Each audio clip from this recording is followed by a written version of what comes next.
naselje Vrbik dobilo ime po brojnim stablima vrba, koja su nekad slobodno širile svoje grane i žiteljima naselja omogućavali hladovinu i uživanje. No došlo je vrijeme kad je vrba polako nestajalo, ali su ostale uspomene. I u njihovo ime naselje je prozvano Vrbik, da se ne zaboravi. I tako nema više vrba, ali ima naših malih folkloraša koji će nam izvesti svoj program. Dječji vrtić Vrbik, a mi ćemo cincele, dječje igre i pjesme iz Dalmacije. Voditeljice skupine Anita Malašić,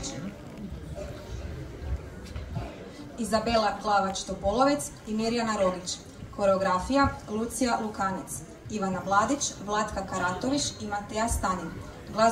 Glazbeni voditelj i glazbena pratnja Romana Rogić i Andreja Antić.